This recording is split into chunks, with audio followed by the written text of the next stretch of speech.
binti mchawi. Kicha mara kwa mara matukio ya kutisha, nachanganyikiwa.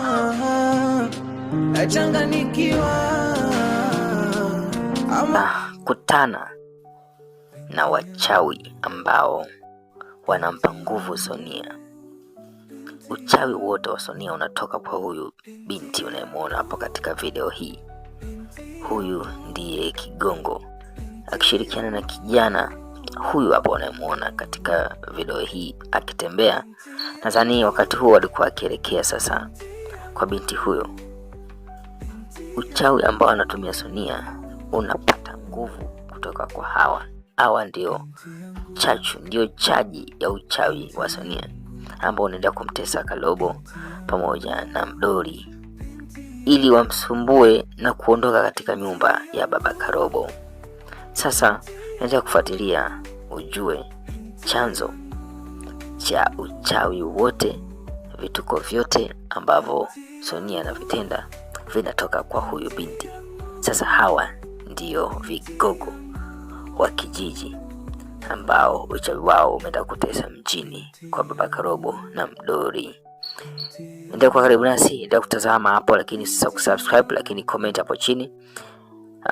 Season 2 coming soon ya binti yangu, ambapo taona sasa asili ya baba Karobo kutoka huko kijijini, na hawa watu wapo nyumbani kabisa, kijiji alichozaliwa baba Karobo. Baba Karobo yuko mjini, anaishi kwa shida, anapitia matatizo, lakini hajui kabisa kwamba asili yake alikozaliwa ndiko kunatokea pia usumbufu na uchawi na vituko vyote. Chanzo ni huko alikozaliwa.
Hodi.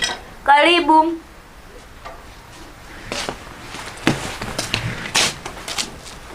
Karibu. Asante. Pilipili ndogo. Karibu. Mama. Asante. Mkazeze. Mkazeze. Karibu sana. Asante. Malikia, nimekuja niitike wito wako. Maana ni ghafla tu, alafu hakuna siku ambayo umekuja kuniita mchana kuwepo kama sasa hivi. Sawa. Nimekuita hapa, nilikuwa nataka nikupatie taarifa. Maana tuna muda mrefu hatujala nyama wala hatujanywa damu. Ni kweli mkuu. Na isitoshe naam sana na nyama za watu. Sawa. Nimekuita hapa nataka nikupe taarifa za kikao kule Ikulu baadaye. Sawa Malikia. Usikose. Haina shida Malikia, nimekuelewa. Hizo ndio taarifa nilikuwa nataka nikupatie.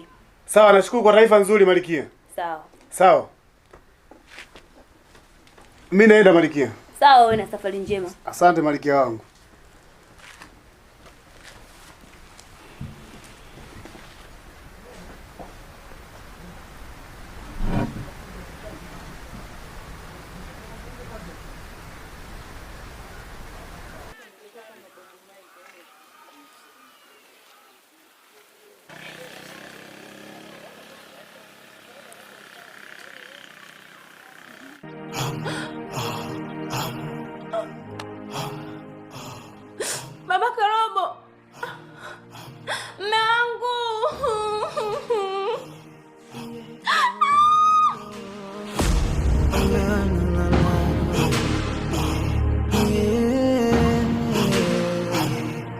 changamoto nyingi zanielemea.